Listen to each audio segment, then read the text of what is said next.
Rites of Ascension. By C.V. Brawny. Poster's note. The writer added a new scene to chapter 89, this is a repost of that chapter with that scene. You need to know this scene almost doubles the size of this chapter. If you just wish that scene, I am doing a post with just that scene. End poster's note. Chapter 89. Cool comfort. Okay, are we all here? Twilight looked around her room at her friends, and put on a smile. Good. Now we can begin Cloud's merciless hazing. Cloud's eyes turned into pinpricks. What? Every pony else caught on in a nanosecond, and a spontaneous chant of newbie.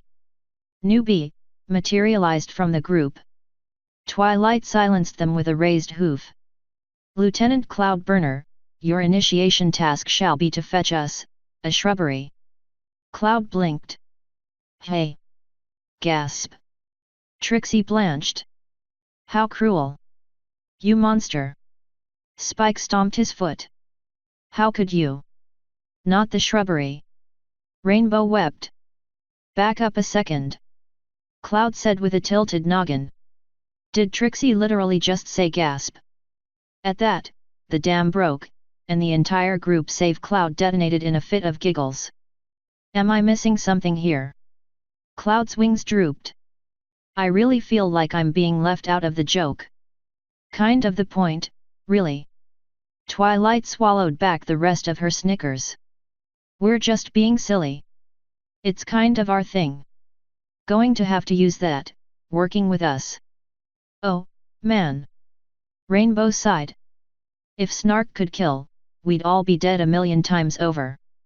If Snark could kill, Twilight here would already be Empress of Equestria. Spike said, examining his claws. Instead of, you know, waiting for the Alicorn summits. Cloud looked around. Alicorn summits. Did I hear you right? Twilight wished she had a rolled-up newspaper handy. Yes, you did, though revealing that was supposed to be my job. They're the process by which a powerful pony transforms into an alicorn. Very few ever get the chance to do it, and most don't seem to survive. Cloudburner stared off into the distance, gears spinning at Mach speed in his head. It's not something you're chosen for. It just happens after your wellspring hits a certain threshold, though actually going through all 4 summits can take centuries in some cases. It's even possible to have them slip away, leaving you in a limbo between being a full alicorn and a regular pony. The princesses think I'm well on my way. Less than a decade to go to complete the process, which only increases the danger. Danger I'm going to be relying on you all to help me face. Cloud's jaw hit the floor. You're kidding me. You have got to be kidding me. There's only there was 1, then 2, but they were sisters and they're 10,000 years old. Twilight interrupted. 9 of which have been spent as full alicorns. They are sisters by blood, yes, but at their ascension they were only 2 among many others. Discord eliminated the rest during the Chaos Wars, and all the other candidates since have failed to achieve full ascension. Cloud's wings went from professionally groomed to raging mess in 3 flaps. Other candidates? What, did the other Grand Mages all get to? He paused to read Twilight's expression. Oh frick on a stick, that's what happened, wasn't it? They were all, and then. Twilight sighed and slunk to her bedroom floor. Star Swirl went insane after he learned he'd never complete his ascension. The end result was a catastrophic spell that detonated and created the Everfree Forest. It's the same spell that I stopped in Zebrica, though we still don't know how the zebras found it. Crimson's death was much more simple. Luna defeated him during the Lunar Rebellions.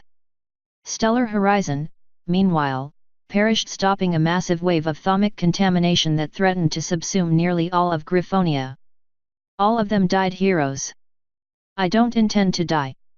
I'm prepared to lay down my life if I absolutely have to. Almost did in Zebrica. But I certainly won't just let it happen. That's where you guys come in. I know there are some things we'll run into that only an alicorn ascendant can handle. Leave those to me.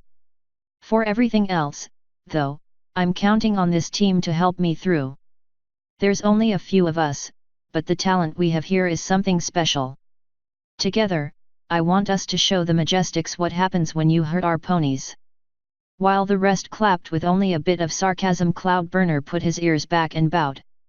"You'll have my everything, Lady Sparkle." "Good. 'Cause I'm going to need it at some point. For now, though. Spike, would you get my big sketch pad?"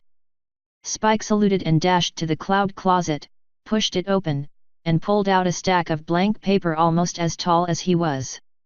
"Wow!" Cloud whistled. "Who the hell made this place?" "Luna." Twilight pulled out a sheet and laid it on the smooth floor.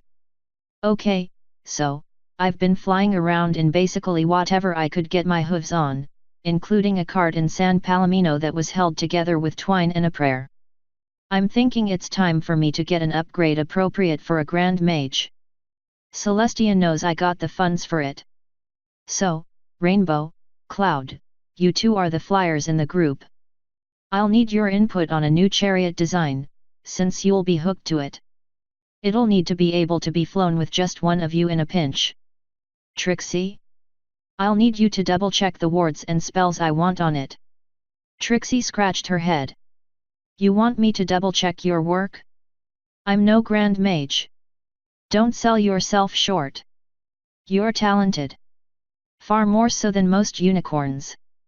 And besides, I'm good, not flawless. Even I make goofs sometimes." Spike snorted. "Especially when cooking. Speaking of, Mr. Loudmouth," Twilight poked him with her pencil. "You're on snack duty. Go to the kitchen and bother some ponies. We need coffee, lemonade, and cookies." Asterisk. Twilight took a step forward into the beams, the spells rubbing a mild bruise against her skin as any changeling illusions that might have been suspected were disproven. It was a crude mechanism, but necessary given the special guest in the dungeon. No pony knew what Chrysalis would do to recover or destroy a drone that had left the hive. Moonpetal had combat training and left the hive after a swift strike from Luna. That one the Queen could assume lost. This latest defector, however, had no such luxury. She was in the cell farthest back, beyond multiple sets of guards. Undoubtedly they were there at least partially to keep their guest confined for the time being, but it was far more to prevent infiltration from outside. The being lying on the hospital bed was in no shape to be moving, let alone attempting to make a daring escape. Much like in Rainbow's case, her head was covered in bandages. Unlike Rainbow, though, she had a mini-cast where the remaining part of her horn was. A tiny hole had been dug into her thorax to insert the specialized IV drip, and a cabinet on wheels had been brought in to hold all kinds of medical tools and supplies for any number of possible scenarios. "Is this how you treat all your guests at the castle?" the patient choked out. Twilight waved a guard over, and he opened the door so that she could step inside the cell. "Only when we think Chrysalis might be after them. This is temporary until we can get you on your hooves and into a place where you can go incognito. Until then, we need to take precautions so you can stay safe. Besides, that was a major surgery. You shouldn't be going anywhere just yet. You could wind up bleeding out through your horn, and that does not sound like a particularly pleasant way to go." She nodded. "Fair enough." Twilight sat down and put on a smile she hoped would give the same kind of warm reassurance she always got from Celestia. "Have you thought of a name?" The drone shook her head, though it was a little hard to tell, it was so slight. "I think I did right before I fell asleep, but I can't remember it now. It's too fuzzy." "That's anesthetics for you. My dad told me that they can make it so that you can't form long-term memories until it's mostly out of your system. He's a doctor, so I assume he would know." "It's frustrating," the drone grumbled. "I wanna finally be me. Just keep at it, I'm sure it'll come to you. In the meantime, can I get you anything? Any special requests that the nurses couldn't do?" The changeling started to shake, trembling in her blankets. "Love. I need love to heal. And more painkillers. Twilight chuckled to herself. Oh, don't worry too much about that. I arranged for a very special pony to come by to help nurse you back to health. The drone's eyes opened all the way for the first time. You did. The lightest of hoof steps echoed from down the hall. In fact, I think I hear her now. Oh my! Fluttershy swooped through the hall when she saw the drone lying in the hospital bed. This looks far worse than I imagined.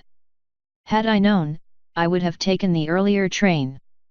It's unfortunate, but necessary. Had we not removed her horn, Chrysalis absolutely would have forced her to self-destruct. Well, I don't want you to worry about a thing, Miss Drone. I'm going to help the nurses take very good care of you. Fluttershy pulled out a hot water bottle out of her large bag. And the first step is some nice, topical, herbal medicines. A lump of pride swelled in Twilight's chest. Meet Fluttershy, element of kindness. When it comes to tender, loving care, there's no pony better. Bonus, she has medical training and an extensive knowledge of herbal medicines. And sewing, oddly enough. The drone hugged the hot water bottle through her blanket. She's trained in medicine. Yes, she's a veterinary nurse, Twilight coughed and mumbled under her breath. If the world ever doubted that a changeling could convey indignation with a single look, it doubted it no longer. But she's spent her whole life caring for other creatures without reservation, and that comes straight from her heart. I don't think you'll find love like that anywhere else in the whole world. The drone sighed, melting into the bed. I suppose you're right. If nothing else, I can feel it. Twilight blinked and switched to her magic sight. There was a subtle aura around both of them, cycling around like a weak convective current. She couldn't quite peg the color down, as if it was something that wasn't really there. Something that she couldn't see when looking directly at it, much like a dim star in the night sky. Hey, she thought. I didn't think an alicorn could actually see the feeding process of a changeling with the sight. If I could document this, I might be able to write a paper. No. We can leave that for later. There are other things to do. Even if Fluttershy wasn't a nurse for ponies, she could have fooled most any pony the way she was moving around the cell, checking every last little thing from the state of the bandages to a full reading of the chart. Oh, miss? The name here just says patient. Don't you have a name? The drone shook her head. I haven't thought of one yet. Only the queen gets a name in the hive. Oh no, that simply won't do. Fluttershy opened the tap on the IV tad. Every pony needs a name, and you're one of us now, so you do, too. What do you like to do? The changeling looked at her as if she just asked her to juggle flaming chainsaws covered in cyanide. I'm an infiltrator drone. I infiltrate. That's just kind of what we do. Well, you're not that anymore. Is there anything you'd like to do for fun? That's not how it works in the hive. There's no clear ending to our minds, no clear beginning to the other's minds. We don't do what we like. We do what the hive needs of us. Recreation is a foreign concept. Twilight stifled a giggle mixed with a dollop of horror. Sounds like you need to talk to the Cutie Mark Crusaders. Fluttershy nodded. That sounds like a wonderful idea. I'll get Apple Bloom to help you find something you're good at. Then we can get you a cutie mark, too. Some unknown, chittering sound came from the changeling. I'll still need a name before then, she sighed. This is just all new territory. I mean, I know some of it, because we have to pretend when we infiltrate. But doing it for real? Just wasting time on something for fun? This is all so new. Twilight stood up, trying to look strong for her new subject, though her brain said that was silly given her vertically challenged nature. It's a new day, with new challenges aplenty. A little bell rang in her mind. Hey, how about New Dawn? That's an appropriately pony name. You can always change it later if you really want. The drone presumably did the changeling equivalent of ahem for a few seconds. It'll work. Maybe just Dawn for a short. Twilight put a hoof on her shoulder. Welcome to Equestria, Dawn. Asterisk. Twilight was wearing pajamas. This much she knew. She also knew coffee hadn't happened yet. Which meant she should not be walking around, let alone doing anything of importance. However, she also knew that she was following both of the princesses, so odds were that it was important. The cold shock of an ice cranny's presence drove her eyes open. She might as well have dived into a giant tub of ice water. They must have teleported at some point. When she thought back on it, she did remember a bright light. Nonetheless, they were clearly now in Sanctuary. Thus, they were there to see one pony in particular. Is Rose okay? Twilight said through a yawn. I think I might have missed any conversation before now. There was the barest of a hum from Celestia, but little else in the way of reassurance. We aren't sure. If Luna was correct about what she found, I'm not certain what to make of things. They arrived at Rose's room and went right in, strolling by the nurse watching them. Rose herself was twisting and writhing in her bed, but not screaming. Rather, she merely whimpered into her pillow. Poor Rose, Twilight wanted to cry in sympathy. Can we do anything? Celestia spread her wings out, pinions touching Luna's side. That's what we're here to attempt. Are you certain of what you saw, sister? Dead certain. Luna's skin rippled, crawling up her back. Wraiths. An endless sky of pain. Lightning that stretches for hundreds of skies. And the final proof? Blue threads of fate attached to her body. There is no question, Tia. Rose isn't just having a nightmare. She's dreaming of Tartarus. To her, she is in that realm, that hell. Sweat dripped from Twilight's brow as her heart twisted inside itself. You have to be kidding. How is this even possible? No pony just knows what's in Tartarus. Not unless you've been. Impossible. Celestia rubbed a clinical hoof along Rose's side, then felt along the way with magic. A regular pony can't escape Tartarus without far worse physical and psychological damage, and even if they could, there would be another sign. They need to cut their threads of fate to escape, and when that happens, there's always some left on you. Like a loose thread you can't get rid of no matter how much you pull. Simple fact is, she's never been there physically. Yet somehow, she's there mentally. The question is, why? Twilight plopped her rump down onto the cold floor. Elixir has magic in it. Magic supposedly including ingredients from the Everfree Forest, which was created by an explosion from a dimensional portal that was destroyed. Could it all be linked? Both of the princesses looked away, gears obviously turning in their heads. Celestia was counting something, while Luna was making a few dozen faces at different things. No, Celestia said after some time. At least, it doesn't seem likely that she built up enough power for that to happen. The amount of energy needed to break into Tartarus is many orders of magnitude greater than for most other hyperdimensional realms. If she had absorbed that much power, we'd be able to see it in our sight. See it? Nothing. Luna blew a quick raspberry. That kind of energy condensed into one pony's wellspring would threaten to create a Kugelblitz singularity. I think you're mathematically off base there, Lulu, Celestia replied, but you'd be correct to say that it would be painfully obvious. Twilight chewed on her lip. Back up a moment. What if it's not her that's linked, but the magic elements of the ingredients? An explosion like the one that created the Everfree would have plenty of power to connect small pieces of matter with the Tartarus realm. She eats those pieces, and then... Celestia lit up her horn. That's a possibility, but why aren't others that are addicted going through the same? Have they not ingested enough, or is there some other connection we're missing? She was on it for a long time, I think. Twilight shivered, wishing she could give Rose a hug. How do we stop it? First, I want to see something. Celestia pulled out a little, blinking cylinder-ish device from under her wing and waved it over Rose. It beeped and whirred and made all manner of quiet noises, and the lights on either end shifted colors every couple seconds. Okay, one moment. A spell formed around Celestia's horn, tiny symbols etched into the circle orbiting it. The device whirred in a kind of harmony, and a matching circle appeared around it.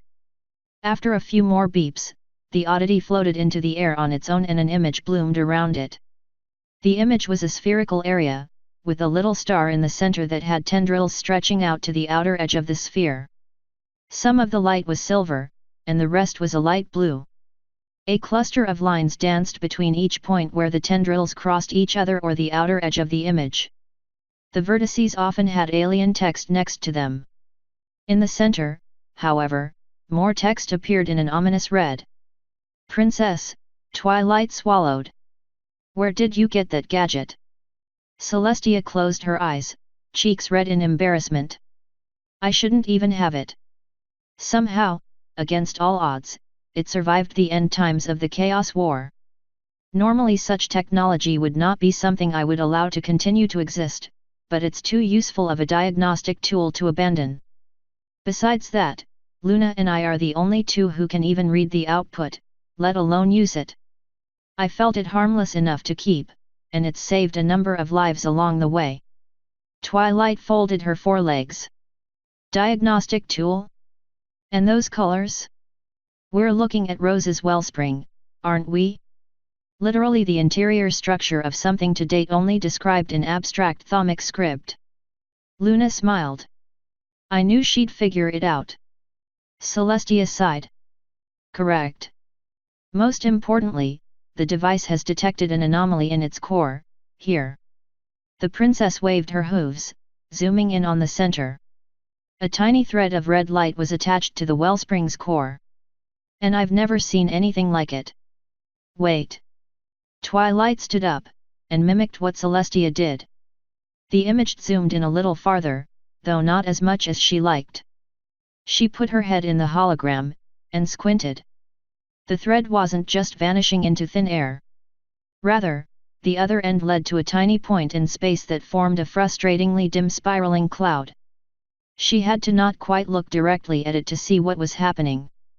Luna put her face next to Twilight's. It looks like the accretion disk around a black hole. Only it's going in reverse, somehow. A white hole, perhaps? But it's hard to see." Twilight paced around the little room, going back and forth after just a few steps. "Black holes and white holes are two sides of the same coin. Much like a magic portal, they can be a bridge through space-time. However, no matter can get through either in one piece without magic to intervene and reduce the stress on the particles from the gravitational forces at their center. But magic itself? Just energy. It can slip through no problem, as long as the hole is rotating at an appropriate speed to maintain a size larger than a few Planck lengths. Since this is likely a magic portal instead of a real white hole, I'm very certain that her wellspring is being contaminated from energy leaking into our realm via that." The princesses shared a look, then lit their horns. A series of small magic circles appeared on the ground around Rose, each golden with enough cron symbols to tell Twilight that the spells had something to do with time.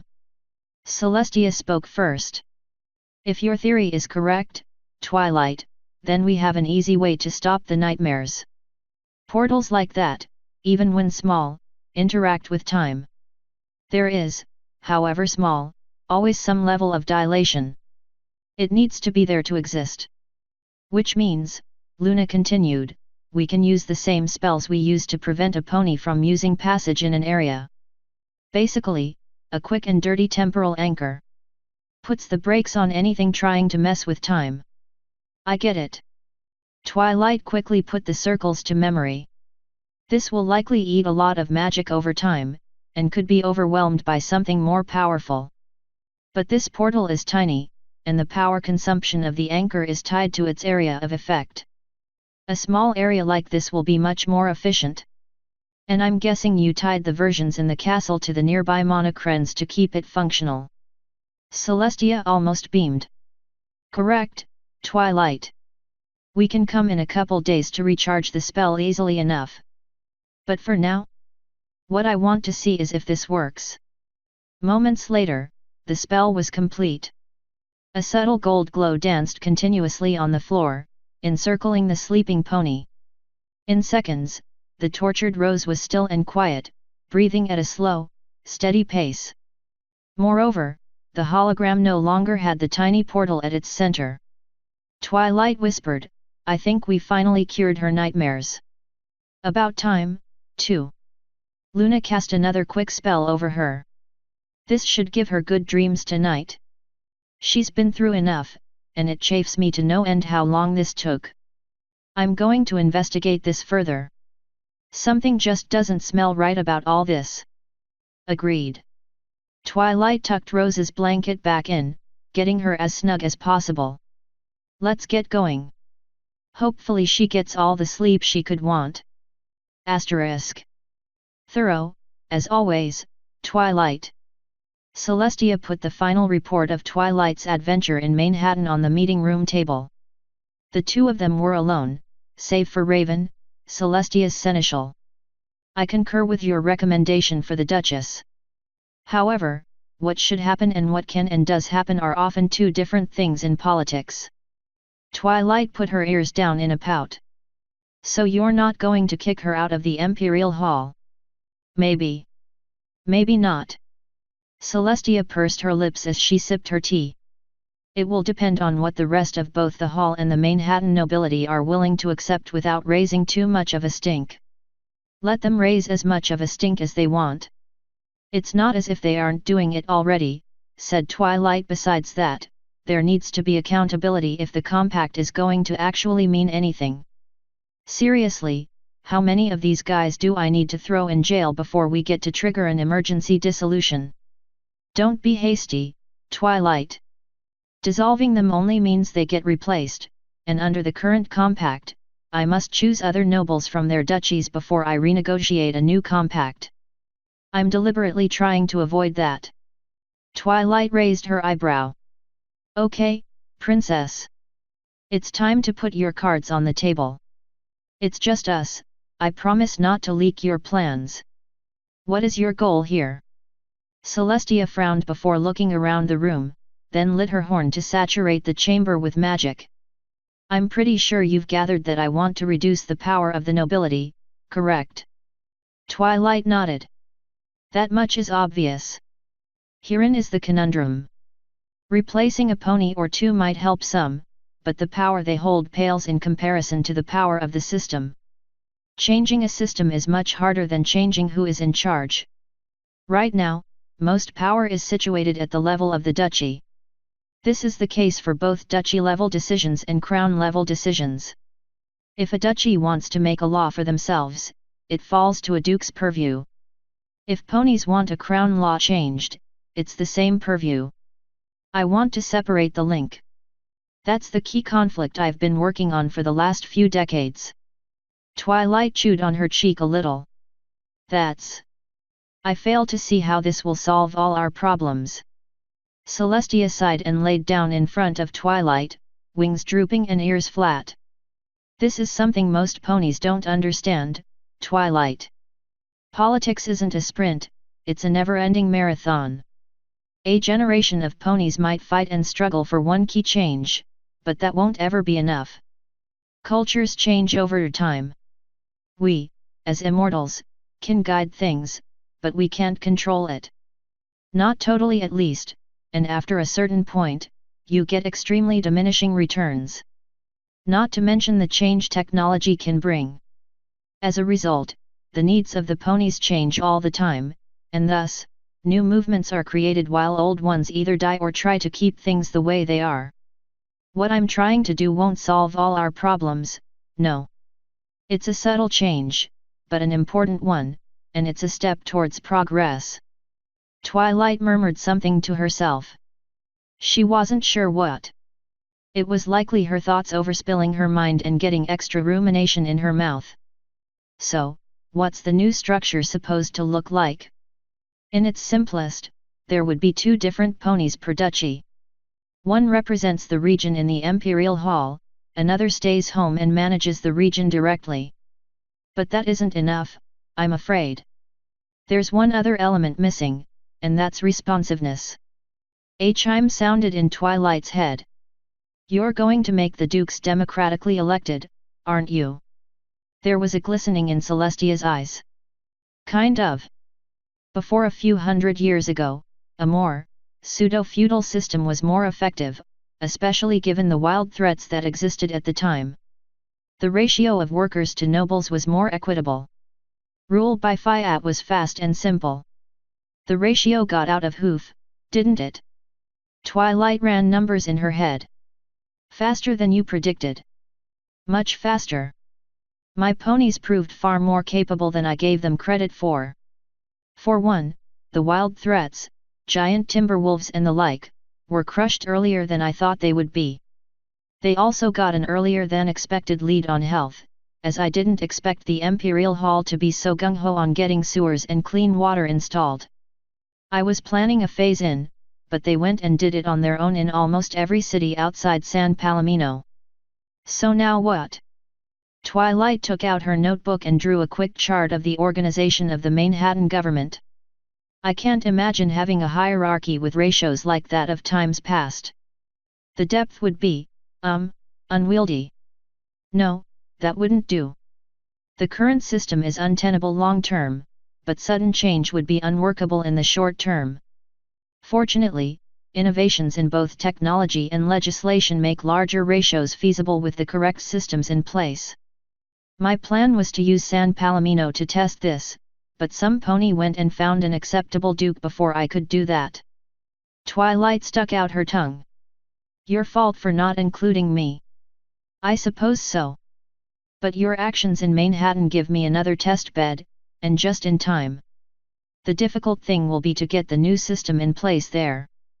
Organizations tend to have inertia, for lack of a better word.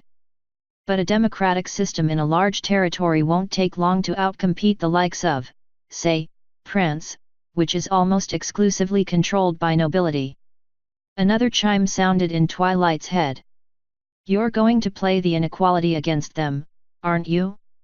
Manhattan gets catapulted ahead, the reforms get popular, and ponies literally everywhere else start clamoring for the same rights and abilities. Celestia almost cringed. Yes, I am. I don't like that tactic, even if it will work. And Charlemagne knows this by now, so he'll likely fight me on it. It's hard to believe your support hasn't climbed more than a few points. After all that's happened? It should be sky high by now. I know from your perspective, this all seems so obvious. However, we must remember the perspective of the everyday pony. They don't know most of what you do, they only know of the public fallout. Some things we can trumpet about, and some things are too obvious to deny. But some of your actions as they happen must remain at least reasonably secret for your protection and your mission's success. Also, I'm afraid it's not a zero-sum game. Just because the nobility has stumbled does not mean that the common pony likes me anymore. Rather, lately, polling seems to indicate that they like neither them nor me. It is at times like these that political risk is at its greatest, but so are the rewards to the pony who's shrewd enough. Large changes can go through in an instant if the time is right. We must be ready to act when that time comes, but unfortunately, predicting exactly when that time will be is next to impossible. Just let me know when you need me and what you need me to do. Twilight stuffed her notebook away in her bag. In fact, keep me up to date on those things ahead of time. Guess if you have to. If I don't know what you're planning, I can't act in concert with you. Celestia stood and stretched her wings. I understand. Come, let's go talk to Charlemagne about what to do with our naughty Duchess. Asterisk. Roast her over a spit for all I care. Twilight looked over to Celestia, who seemed as stunned as she did. Come again? Twilight asked. Charlemagne plopped his rear down in his chair. I'm getting as frustrated as you over these idiots. I've told them time and again to rein in the nonsense, but clearly I'm not getting through to some of them. If Domain won't be a model, make her an example. Celestia scratched her chin with a feather. Charles, if you don't stand up for them, they could rightly call for a vote of no confidence. Let them. Charlemagne shrugged. There's only 2, 3 of them that are either talented or connected enough to be my match, and guess what?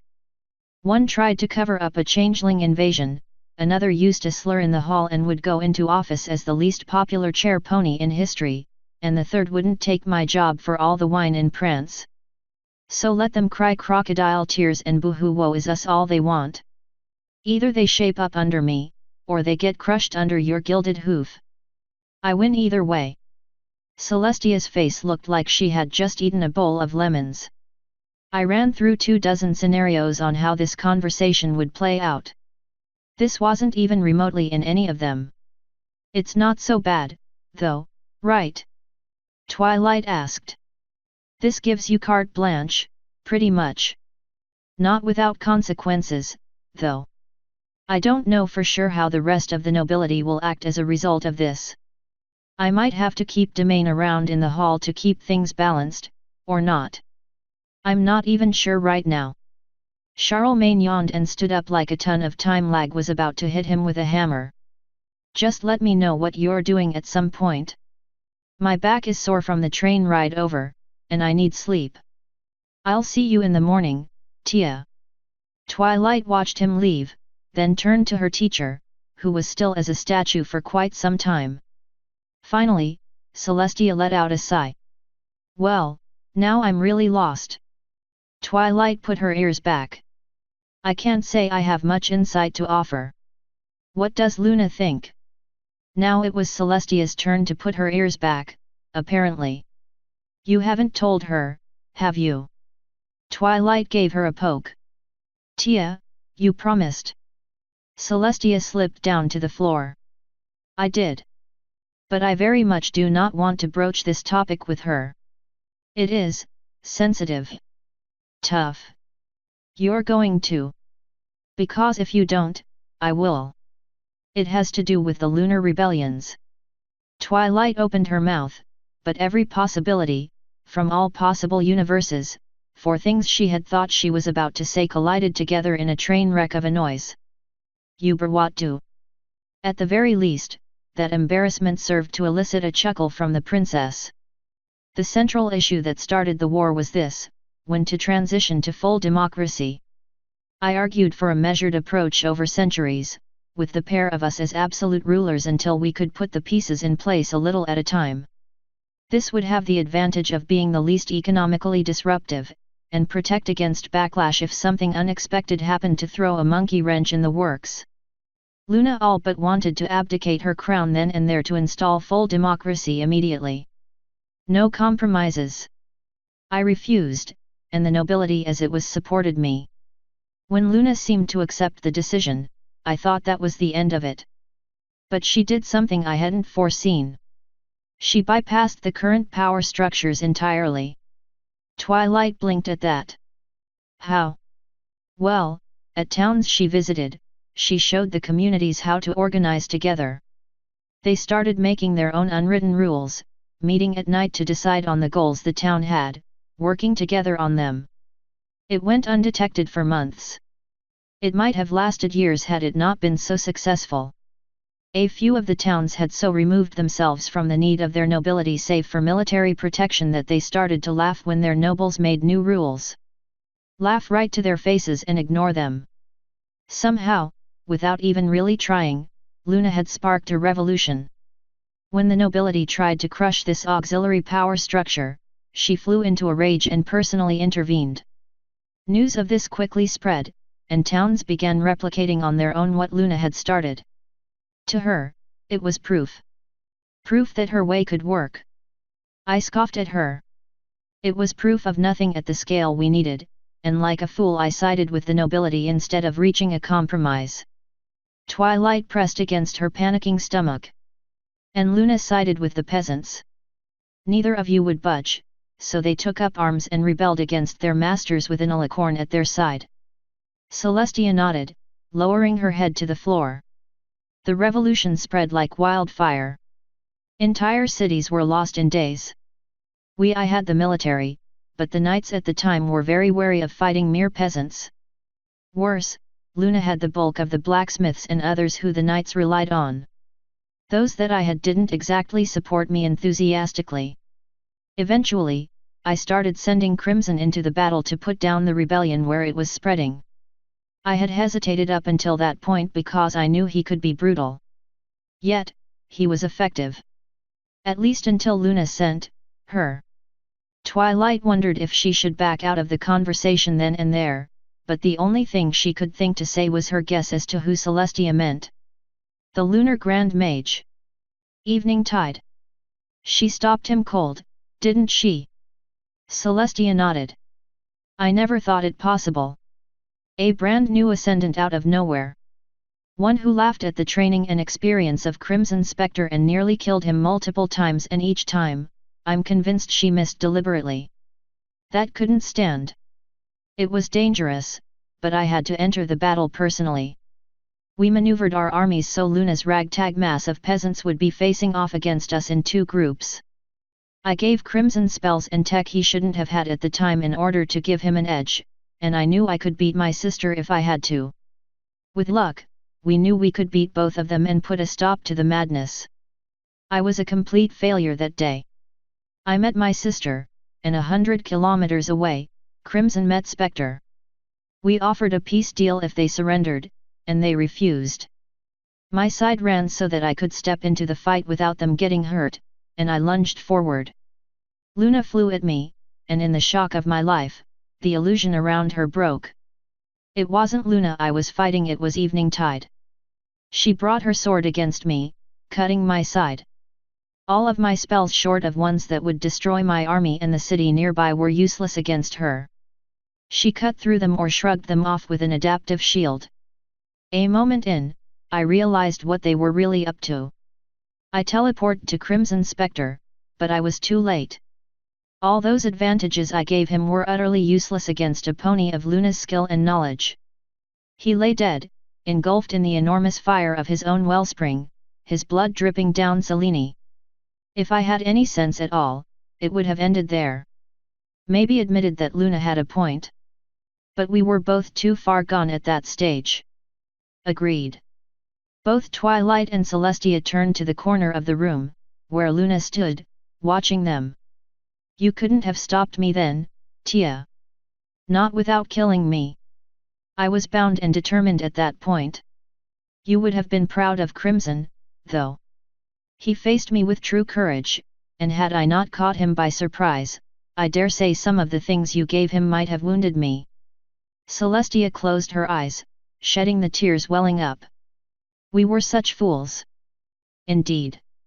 Our ponies would have been better off without us then. Twilight put her ears all the way back when she tried to say she disagreed. The words never came out.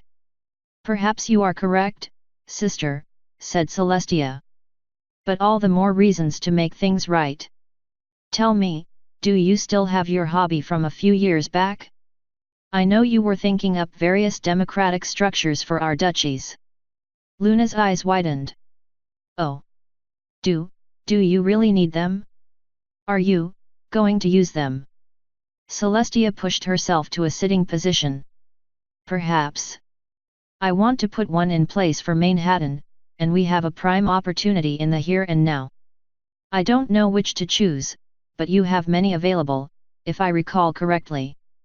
I do. Just, give me one moment. Luna dashed from Celestia's chambers, presumably to her own for a second, before returning with a few legal-sized notebooks. I'm afraid they aren't organized at all. A voice in the back of Twilight's mind said ew. That's okay, it needn't be pretty. Celestia opened the first, and an avalanche of papers fell out of it. Twilight is going to have to give you lessons on organizing, Luna. Luna blew a raspberry in response. Celestia skimmed a few of the sheets, quickly discarding several. Most weren't especially detailed, but included diagrams and light philosophical musings on the margins. This one will do. Luna craned her head over to see. The bicameral parliamentary one? You skipped over a lot of others. I could do a deep analysis on all of them, but this has all we need for now. The important thing is to change the power structure so there's more democracy. Exactly how it's structured isn't as important as whether it accomplishes the task and whether it can be changed in the future if we need it to be. Of course, we'll probably make a few changes as we translate this into formal legal language. I rather doubt we should include the line throwing a bone to the nobles ugh next to the House of Lords responsibilities. Twilight snickered. I dunno, I'd probably pay money to see their reaction to that. Luna lit up. Oh. I should have my guard take a picture so we can sell copies. Celestia let out a happy sigh. What am I going to do with you two? Asterisk. And thus concludes my report. Thank you for your time. Twilight switched off her microphone in the Imperial Hall and sat back in her seat, Spike next to her. Charlemagne pulled his chair forward. The Council appreciates your efforts, Lady Sparkle. Your cross-examination will happen at a later date. Right now, I would like to immediately deal with one clear fact: Duchess Domain failed to fulfill her obligations under the compact. She knew of a threat from the changelings, and failed to inform the Crown. I reject your framing, Chair Pony. Domain yelled before turning on her microphone. The threat never gave an indication of being as bad as it was. Moreover, given the propensity of RGIS to leak to our enemies, there was the risk of the information getting out, leading to a panic. From our perspective, things were well in hoof. Luna flapped her wings. So you admit the central issue that you withheld information from us? Domain sat up straight and nodded. I do. I felt that action prudent given the circumstances. Celestia's gavel rang out twice. Whether or not it's prudent isn't your choice. If you were really so worried about it, you could have asked for a private audience with me and I would have taken whatever precautions needed. Instead, you kept it all hidden and placed the whole city at risk, including your secretary. Domain pulled in a breath. I stand by my judgment, Your Highness. So do the nobility of Manhattan. She reached under her desk, and pulled out a letter. I have here a letter signed by the entirety of the nobility within my duchy. They demand I remain as Duchess, and refuse to nominate any of their number for a replacement. Luna's horn aura snatched up the letter, bringing it to her perch at the top of the Imperial Hall. Bluffs don't impress me much, Duchess. They're sharks. They'll feast on your carcass the minute we throw it to them. The Duchess replied with a subtle harumph. I'm better at managing my duchy than anybody else in this room, and that includes my subordinates. Nonsense. Susega, the Duchess of Napon, also known as Watercolor, slurped at her tea. The best of us there is. Napoleon interrupted with a loud, rumbling snore. Watercolor flopped her head into her desk and covered her ears. Ugh. And the thought is depressing beyond reason. Celestia's horn aura wrestled against Luna's for a moment, before the younger sister yielded and allowed her elder to read the note. I see. The letter floated down to Spike and Twilight. Spike, be a dear and show the Duchess what I think of her bluster. Spike picked it up and blushed from the weight of the eyes of the entire Imperial Hall watching him. Twilight leaned over to him. Torch it, she whispered. Spike froze. Really? Twilight nodded. Spike shrugged. Alrighty then. With a single breath, the green flames turned the paper to ash. The color in Domain's coat drained out, followed by that of the rest of the dukes. Celestia banged her gavel. I have some small measure of respect for how your subordinates view you, Duchess, but your actions mean I can no longer trust you to manage your duchy in accordance with the compact. That's not something I can overlook. As such, I have no choice but to remove you from control of your duchy. Out of respect for your service thus far, however, I'm willing to allow you to stay at your post within the Imperial Hall, albeit at a reduced rank of 11th. The entire gaggle of politicians within the hall looked like they wanted to explode into gossip like a high school assembly. Even Charlemagne was whispering to Duke Buckhart of the hinterlands. Celestia sipped her tea, and somehow did so in a way that told the room, "Yes, I said that." It was an ellipsis before she dropped the next horseshoe. "Since the nobility won't see fit to give me a pony I can rely on to fulfill their obligations, I shall have to find a different solution. Duchess, you will remain in your current position for 3 months. At that point, the Duchy of Manhattan will hold elections for representatives in a new parliament that will serve as the civilian authority for that region, and you will transfer control to that parliament and their new premier over a period of 2 weeks." Watercolor spit out her tea, raining down saliva onto the Duke of Merrill-Asia. "Hey!" The Duke stole her napkin to wipe himself off. "Sorry," Watercolor meeped. Charlemagne stood frozen for a moment. He wasn't at a loss, caught off guard, certainly, but his gaze was thoughtful, calculated. "I'm assuming you won't be limiting the election candidates to only the nobility." The ground shook from Luna's laughter. "Oh, you assume correct, Chair Pony. After all, the nobility refused to nominate any of their own." "Congratulations, Domain, you old tart." Besmare slammed her copy of Twilight's report down on her desk, sending a strangely satisfying slap through the air. "You played right into Celestia's strategy. Want to lick her hooves next?" "Shut it," Domain growled through clenched teeth. Besmare was about to open her mouth again when Celestia banged her gavel. "Order! Save the insults for later, ladies. The qualifications for candidacy are as follows: a pony or other citizen must be at least 30 years of age, not be currently incarcerated for a crime, must have principally resided in Manhattan for at least the last 3 years, and must submit at least 1,000 signatures of the citizenry in support of the candidate within 1 month's time from now. They must also liquidate all their assets, save for a primary residence, to prevent conflicts of interest. The election will be ranked choice, so you are ordered to have sufficient personnel to conduct this operation. I expect the election to go smoothly. Once the members are elected, they will elect a premier to lead the duchy domestically, while the Duchess will be charged only with representing the duchy here in the Imperial Hall. You will convey the will of the Parliament, not just your own desires. If you fail at this, the Parliament will nominate a new Duchess. As for other details, Luna, if you would." Luna nodded and pulled out a large stack of documents before passing them around to every pony. "This is the formal charter for the new government, along with outlines and support diagrams and documents." "Princess," Duchess Besmare asked. "Is this what we can all look forward to? Obsolescence of our great traditions in the nobility?" Luna narrowed her eyes. "One can only hope." Celestia cleared her throat. "There are no such plans at this time, Duchess. And if we object?" Celestia leaned forward in her seat. "Considering all that's happened in the last year or so, you have 2 choices. Either accept this solution and get your act together, or I will issue an emergency dissolution of the compact here and now and fire every single one of you." "Your Highness!" Duke Earthen Pride stood. "I have had no time to fulfill my. And I regret that, Duke, but it's not my fault this batch of nobles has been infested by incompetence and literal treason.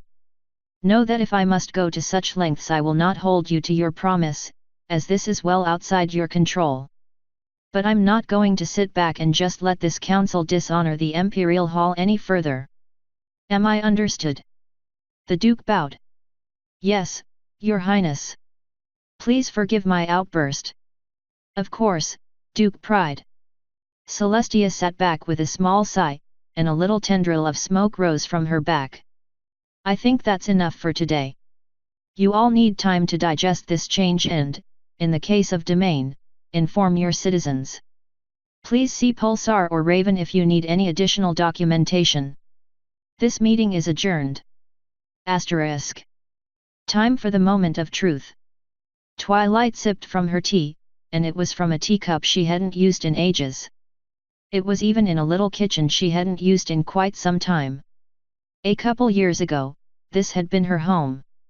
A living tree house, which was also the area's library, nestled in a sleepy town. She had her friends and all the books she could cram into her head. Being back left a note of sadness crying in her heart.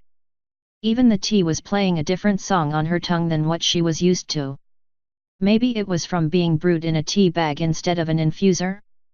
No, such a thing was too simple a solution. The tannins agreed, sharing in her melancholy. She shook herself in a fake shiver to throw off her listless thoughts. She had a judgment to pass. Not bad, mother. Twilight Velvet all but melted in relief. So, you're not mad? Mad? No, not at all. Twilight flipped to the next letter. If Celestia were the one doing this, she'd be disappointed. But she's obscenely busy, so you get me, and I know you better. I honestly expected less, but you've proven my pessimism wrong. The relief looked like it had turned into a whirlwind in Velvet's stomach. Disappointed, I suppose I deserve that. Maybe. Progress is progress, but I'm afraid I'm not comfortable authorizing your return to Canterlot. If I did, Celestia could well overrule me. Velvet sighed. It's just as well. I can't go back there. Not after what happened, and especially not now. The so-called friends of yours who won't welcome you back were never really your friends, mother. You were a shark in an ocean filled with sharks. No, it's more than that. Velvet took in a deep breath. Twilight, I've been diagnosed with Sun Gold syndrome. A metaphorical bolt of lightning struck Twilight in the gut, punching a hole right through her. No. Mother, why didn't you tell me? The fate of the nation rests on your shoulders. This is not something you should be concerned about. Like hell it's not.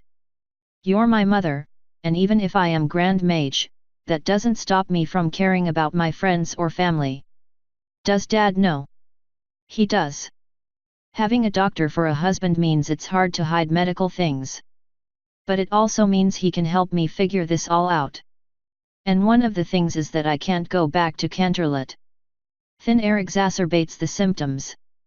Twilight squeezed her midsection with her forelegs. And Canterlot is on a mountain. You might as well be living in a cloud city if you live there. Velvet nodded. Ponyville isn't really ideal either, nestled in all these mountains. At some point I might have to move to Manhattan, but for now, better than Canterlot is sufficient. How? Have the mental symptoms started yet? Like aphasia? No. No, thank the stars. And I'm on the new medications. Twilight sighed out an enormous ball of anxiety, letting her muscles relax. Good. The new medications are said to delay symptoms by 20 years or more. With any luck, even better medicines will be available by then. And I'll have an in-house doctor to care for your senile old mother. I bet that's what you are thinking. More that I'll have another few decades with you, as a minimum. Who knows, maybe I'll get a doctorate and find the cure myself. Velvet raised an eyebrow. You don't need to go changing careers on account of your mother being sick. You're the Grand Mage.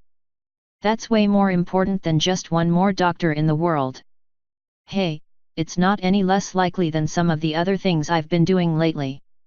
Last week I was dining with Griffins trying to bring a ceasefire to the Civil War. Last month I protected Philadelphia from a parasprite infestation. Last summer, I led an operation that wiped out basically the entire population of changelings within the city of Manhattan. Oh, and did I ever tell you I've ridden the streams within Cloudsdale? Didn't even wind up dying.